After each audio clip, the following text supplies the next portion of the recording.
नमस्कार, आप देख रहे हैं अपना उत्तर प्रदेश। मैं हूं आपके साथ सचिन चौहान। गोरखपुर में नगर निगम की तरफ से आयोजित सफाई मित्र सुरक्षा सम्मेलन और सम्मान समारोह का आयोजन किया गया, जहां पर मुख्यमंत्री योगी आदित्यनाथ ने बतौर मुख्य अतिथि के रूप में शिरकत की। वहीं सीएम ने सफाई मित्रों को प्रमाण पत्र और मिठाई का उपहार देकर सम्मानित भी किया है और प्रदेशवासियों को दीप उत्सव की शुभकामनाएं दी हैं। साथ ही उन्होंने कहा कि स्वच्छता के लिए सबको सामूहिक रूप से सहयोग देना पड़ेगा।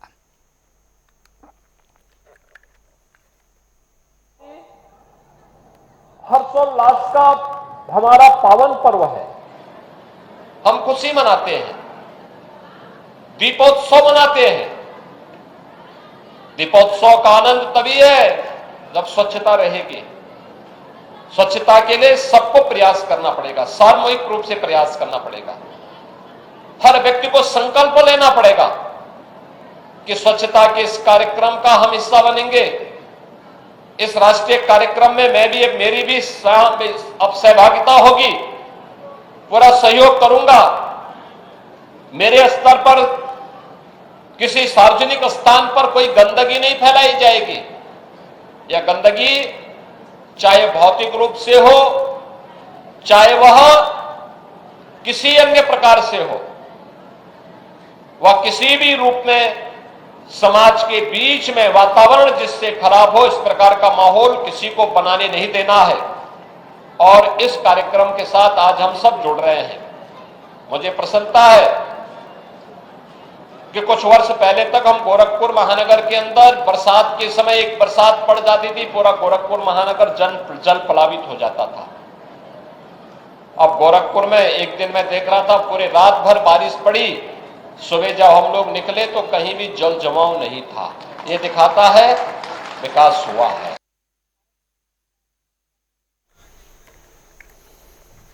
चलिए आगे बढ़ते हैं। लखनऊ में भिखारियों को मुख्य धारा से जोड़ने के लिए नगर निगम की ओर से सर्वे करवाया गया है, जिसको लेकर हमारे संवाददाता टीएन मिश्रा ने नगर आयुक्त इंद्रजीत सिंह से खास बातचीत की है। लखनऊ शहर में भिखारियों की बहुत समस्या है और इसको लेकर के सीएम योगी आदित्यनाथ भी कई बार नाराजगी जाहिर कर चुके हैं कि इनका जो है कहीं न कहीं क्या कर इनको समायोजित किया जाए या इनके बच्चे पढ़ाई का इंतजाम किया जाए, रहने का इंतजाम किया जाए। इसको लेकर के डूडा और जो है समाज कल्याण विभाग और नगर निगम सर्वे करा चुका है और सर्वे में तमाम चीज़ें सामने आई। मेरे साथ नगर आयुक्त इंद्रजीत सिंह जी हैं, मैं उनसे जाऊँ सर सर्वे में क्या रहा खास। ये एक हफ्ते पहले कमिश्नर मैडम ने एक मीटिंग ली थी जिसमें सारे विभाग थे, जिला प्रशासन भी था, नगर निगम थे, पीओ डूडा थे और समाज कल्याण था, डीपीओ थे, डिस्ट्रिक्ट प्रोबेशन ऑफिसर थे और anti human traffic cell police विभाग का वो भी था। तो सारे चौराहों पे जहाँ जहाँ भिक्षावृत्ति की प्रवृत्ति है उस को हमने डेली बेसिस पे वहाँ पे हमारी टीम जाती है और सुबह से लेकर शाम तक रहती है। इन सारे जितने भी लोग भिक्षावृत्ति में काम कर रहे हैं इनके साथ इंटरेक्ट करती है। इसमें कई चीज़ें निकल के आई है, जैसे आसपास के 3-4 जिलों से ज़्यादातर लोग पाए गए हैं। सीतापुर है, उसमें बहराइच है, बाराबंकी है और 80% लोग जो है वो आसपास से ही हैं और 20% लोग जो यहाँ लोकल के। तो जो हमारा मेन मकसद है कि इनको सरकारी स्कीमों से जोड़ना, इनको रिहेबिलिटेट करना, इनका सर्वे करना, इसके कारण ढूंढना। तो अभी तक 2-3 चीज़ें मुख्य निकल के आई है कि इसमें से बहुत सारे ऐसे लोग हैं जो आके भिक्षावृत्ति करके फिर वापस जा रहे थे, तो हमने उनको चिन्हीकरण किया है। दो शहरों के बाहर के भी मिले हैं, जैसे राजस्थान और इंदौर के, उनको वापस भेजा गया है। जो हमारे यहाँ पे उत्तर प्रदेश के आसपास के ज़िलों के हैं उनको भी हम आइडेंटिफाई कर रहे हैं कि उनको कैसे कैसे सरकारी ज़मीनों सरकारी योजनाओं के साथ जोड़ें। जैसे बाल सेवा योजना से उनके बच्चों को जोड़ा जा रहा है और जिसमें जो है हमारे पूरा डिस्ट्रिक्ट जो हमारे बेसिक शिक्षा अधिकारी है वो काम कर रहे हैं और इसके साथ जो डूडा की स्कीम्स है वो समूह वाली, उनमें भी जोड़ा जा रहा है महिलाओं को। बहुत सारे लोगों ने आवास के लिए मांग की है कि आवास अगर हमें मिल जाएगा तो हम इसको छोड़ देंगे, तो वो भी एक चिन्हीकरण किया जा रहा है। तो सारा सर्वे कंप्लीट होगा, साथ साथ इनको रिहेबिलिटेट किया जाएगा। इससे पहले भी कुछ बच्चों को आप लोगों ने किया था, उनको स्कूल में रखा जो है मल्लौर में आसपास, उनका भी तमाम देख रहा, अच्छी भी आदत से बच्चे पढ़े भी और अब आगे काम भी कर रहे हैं। तो क्या ऐसे जो बच्चे इनके भी करेंगे? बिल्कुल, बच्चों को जो है एक तो स्कूल में एडमिशन कराना, बाल सेवा योजना से जोड़ना, जहाँ उनको स्पॉन्सर जो भारत सरकार की भी एक स्कीम है उसमें कनेक्ट करना, साथ साथ जो इनके पेरेंट्स हैं पेरेंट्स को राशन कार्ड या आवास की व्यवस्था करना, ये सब चीज़ों के साथ हम लोग सर्वे करके आगे जा रहे हैं। इसमें जितने लोग जो इसमें अलग तरीके से काम कर रहे थे, कुछ हमें ये भी मिला है कि जो रोज आके जा रहे थे, जो प्रोफेशन की तरह काम कर रहे थे, उन पे हम लोग कार्रवाई भी कर रहे हैं ताकि वो वहाँ से हटें। और लेकिन ये कभी चलेगा, लंबा प्रक्रिया है और हमारा मकसद है कि इस चीज़ को जो है कम किया जाए और हटाया जाए इसको शहर से। Thank you.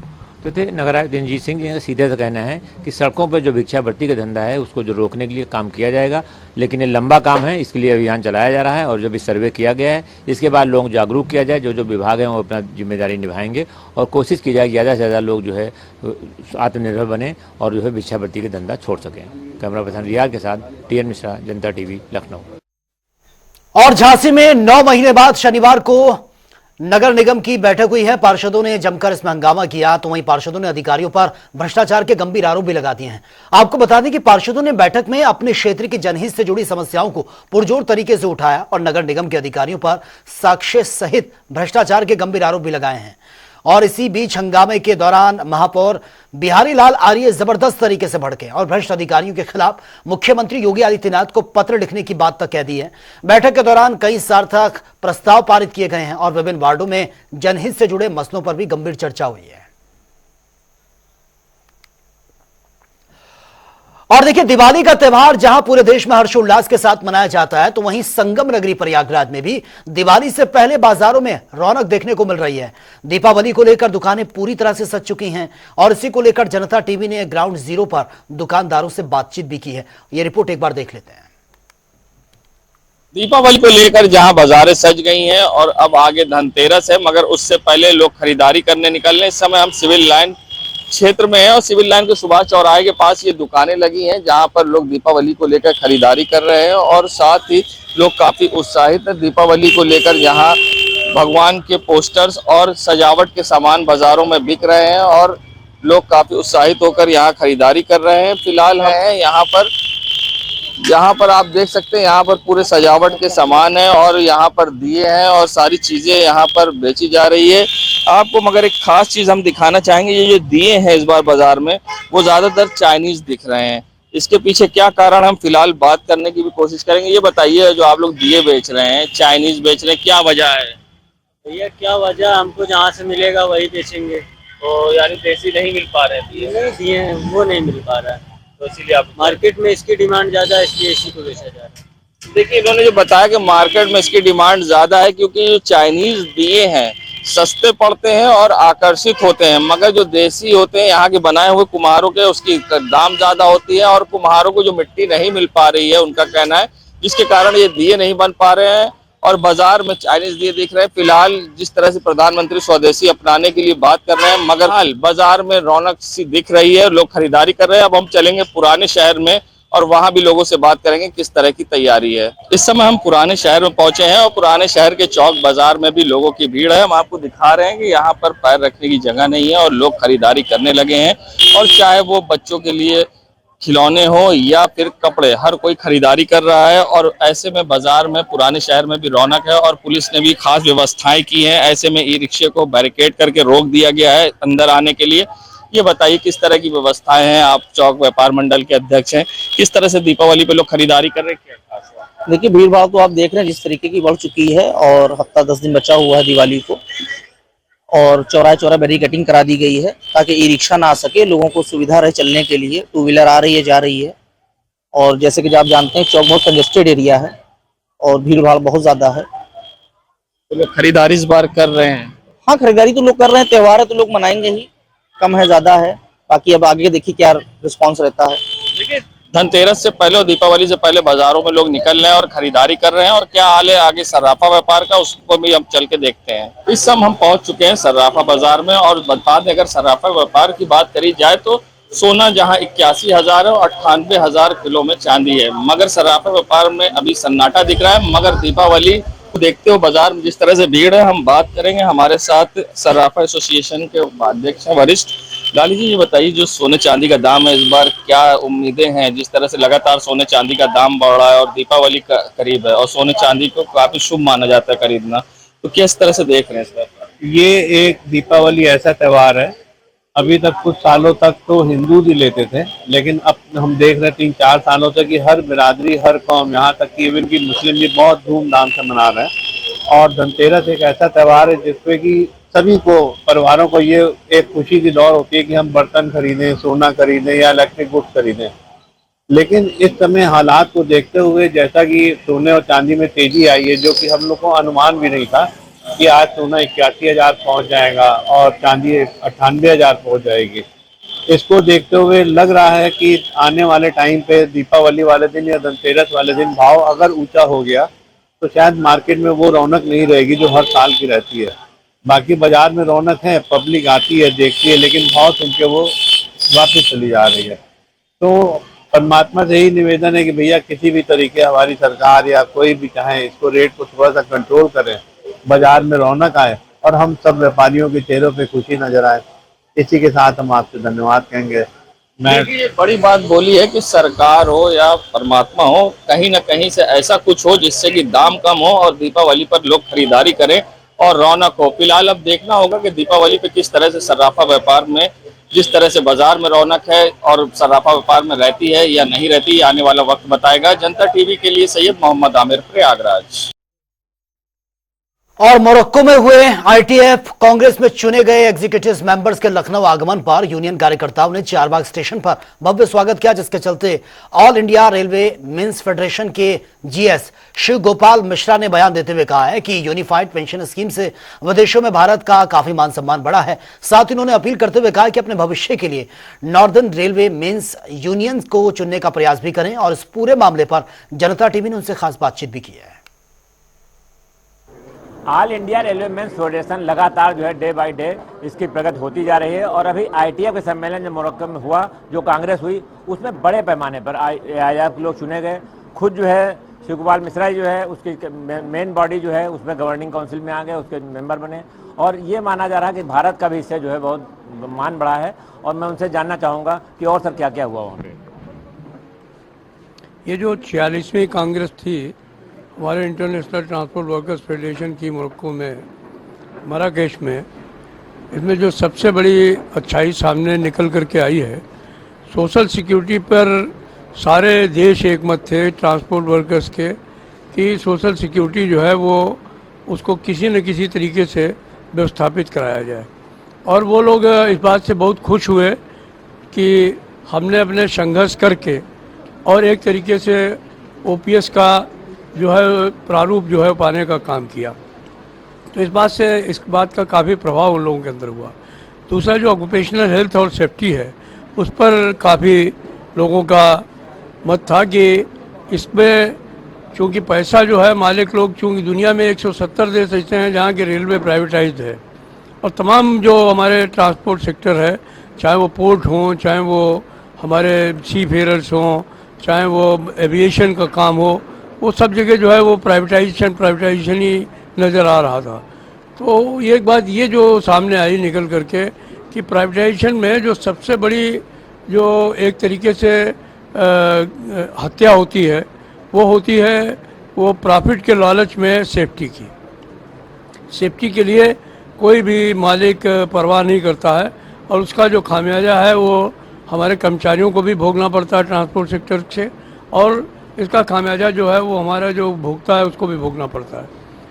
और ये बात जो है वो हम लोग अपने यहाँ भी देखते हैं कि जो है वैकेंसी खाली रहेंगी, जो इक्विपमेंट्स होने चाहिए, टूल्स होने चाहिए, वो नहीं रहते हैं।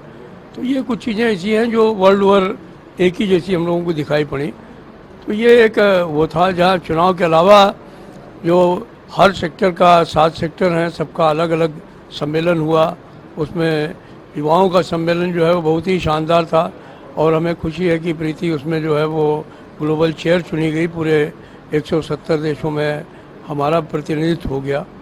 तो प्रवीणा जो है वहाँ पर जो है विमेन कमेटी में आ गई। हमारे जो राजा श्रीधर हैं वो अर्बन ट्रांसपोर्ट सेक्टर में आ गए। तो कुल मिलाकर के ये सम्मेलन जो है बड़ा सफल सम्मेलन था।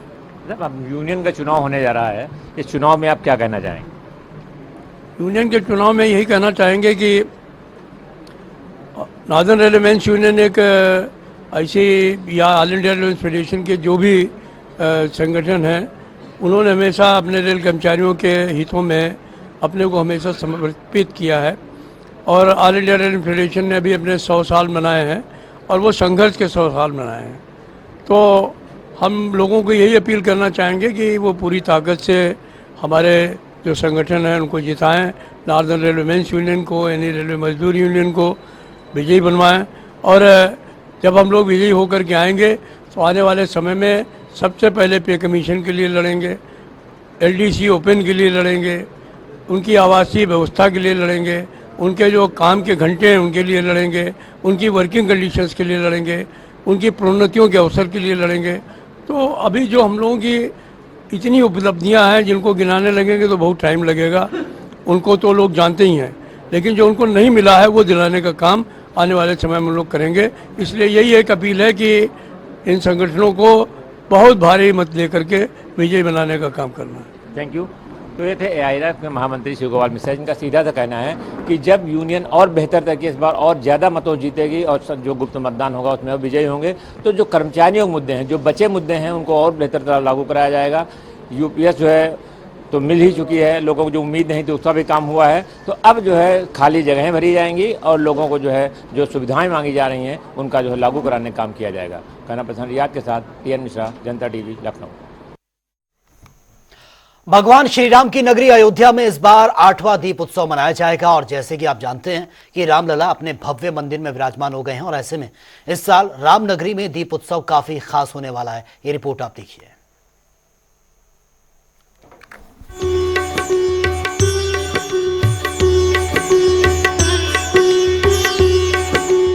अवधपुरी ममपुरी सुहावन, उत्तर दिशा बह सरयू पावन। ये माँ सरयू का घाट है और मोक्षवाहिनी, जिसे सरजी त्रिंजा भी कहते हैं, ये वही घाट है जहाँ 8वां दीपोत्सव का आगाज होगा। प्रभु श्री राम की जन्मस्थली अयोध्या पूरी भव्यता और दिव्यता के साथ दीपोत्सव पर 8वीं बार नया कीर्तिमान बनाने को तैयार है। अयोध्या हर साल अपने पिछले रिकॉर्ड को तोड़कर दीपक जलाने का नया वर्ल्ड रिकॉर्ड बनाती है। इस बार 28 से 30 अक्टूबर तक दीपोत्सव का कार्यक्रम अयोध्या में होने जा रहा है, जिसमें अपना पिछला रिकॉर्ड तोड़ते हुए इस बार 28 लाख दिए जलाकर एक नया विश्व रिकॉर्ड बनाने की तैयारी है। 30 अक्टूबर को अयोध्या में दीपोत्सव, 32 लाख दीपक खरीद के टेंडर जारी, 28 लाख दिए घाटों पर लगाए जाएंगे। हर दीपक में 30 मिलीलीटर तेल, 90,000 लीटर सरसों तेल का इस्तेमाल। अयोध्या दीपोत्सव की सारी तैयारियां जोर शोर से चल रही हैं। मैं अपने कैमरे के माध्यम से दिखाऊंगा, अपने सहयोगी से कहूंगा कि ये देखिए, जो ये घाट है, ये घाट है, राम की पैड़ी है, यहीं पे 25 लाख दिए जलाए जाएंगे। और अयोध्या की जो खूबसूरती है, खूबसूरती में जो 4 चांद लगाया जाएगा, वो आप देख रहे हैं किस तरीके से तैयारी जोर शोर पे चल रही है। ये हमारे पीछे जो लेजर शो का पूरी जो तैयारी चल रही है, यहाँ से पूरी दुनिया में दिखाई जाती है। अयोध्या की धरती से पूरा जो दीपोत्सव का आगाज होगा, ये पूरी तरीके से अयोध्या को दुल्हन की तरह सजाया जा रहा है, संवारा जा रहा है और यहाँ 25 लाख दिए बिछाए जाएंगे। राम मंदिर के प्राण प्रतिष्ठा के बाद भगवान रामलला की ये पहली दिवाली है, इसलिए इस बार के दिव्य दीपोत्सव के जरिए न सिर्फ त्रेता युग की जीवंत झलक मिलेगी, बल्कि देश दुनिया में राम भक्त अपने घर बैठे ही एक दिया श्री राम के नाम जला सकेंगे। प्राण प्रतिष्ठा के बाद पहला दीपोत्सव, राम मंदिर परिसर में ही 2 लाख दिए, राम मंदिर में गाय के गोबर के दिए, 55 घाटों पर 25 लाख दिए जलेंगे, ऑनलाइन दीपदान की भी सुविधा। जय श्री राम। तो ये जो बच्चे हैं और इनकी जो मनमोहक झांकियां हैं, ये पूरे अयोध्या में आप देख रहे हैं कि अयोध्या को पूरी तरीके से सजाया गया है, संवारा गया है और अयोध्या में पूरे देश में जो उत्सव है ये तरीके मनाया जा रहा है। साकेत महाविद्यालय में रामायण कालीन प्रसंग मंचन करने के लिए 18 झांकियां सजाई जा रही हैं, जिसमें 11 झांकियां सूचना विभाग और 7 झांकियां पर्यटन विभाग की ओर से तैयार की जाएंगी। रामायण कालीन प्रसंग से जुड़ी 18 झांकी, सूचना विभाग की 11, पर्यटन विभाग की 7 झांकी साकेत कॉलेज से लता मंगेशकर चौक तक जाएंगी। मुख्यमंत्री योगी आदित्यनाथ स्वागत करेंगे। 15,000 राम भक्तों के लिए दर्शक दीर्घा।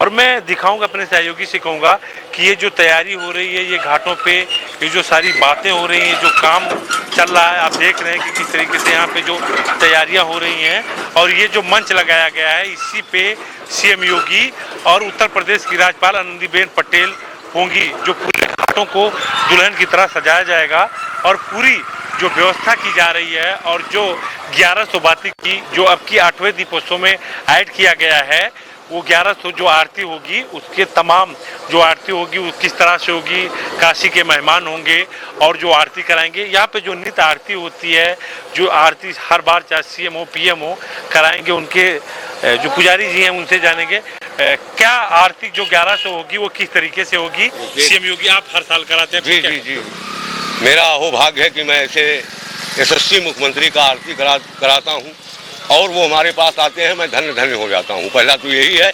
और दूसरा 1100 बत्ती की आरती और 1100 लोग, इस बार एक नया ये हुआ है कि 1100 लोग इस बार एक ही वेशभूषा में लगभग 1.25 किलोमीटर के अंदर में आरती करेंगे। वो दृश्य एक अलौकिक होगा।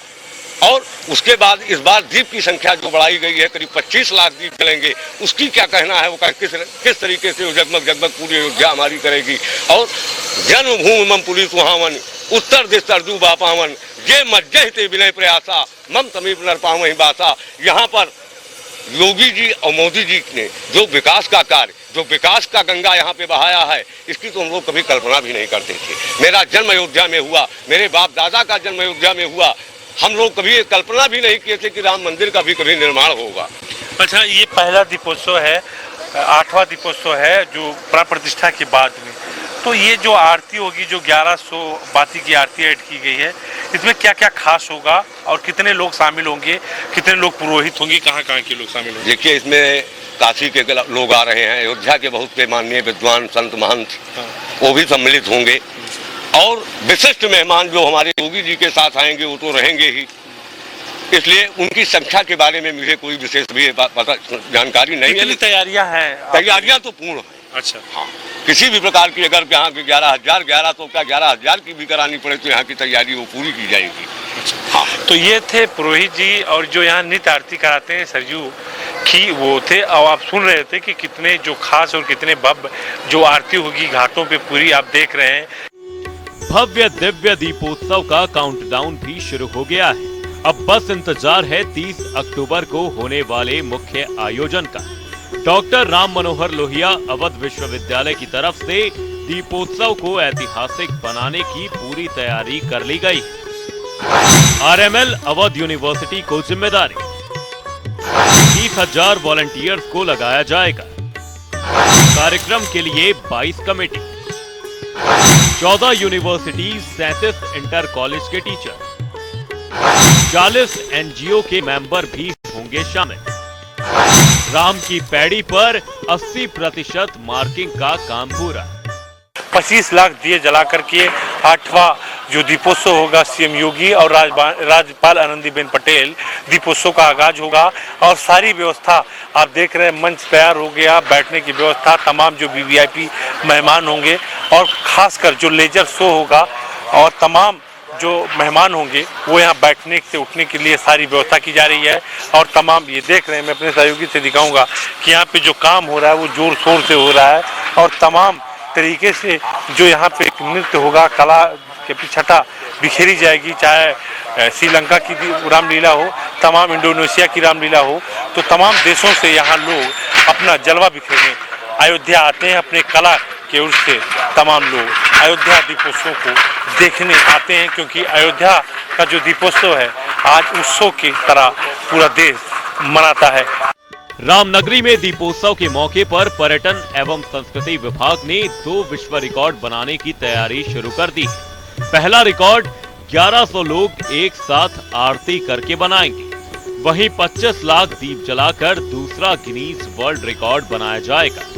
2017 1,80,000 दिए, 2018 3,01,000 दिए, 2019 5.5 लाख दिए, 2020 5,51,000 दिए, 2021 7.5 लाख दिए, 2022 15,76,000 2023 21 लाख दिए, 2024 25 लाख दियों का रखा गया लक्ष्य।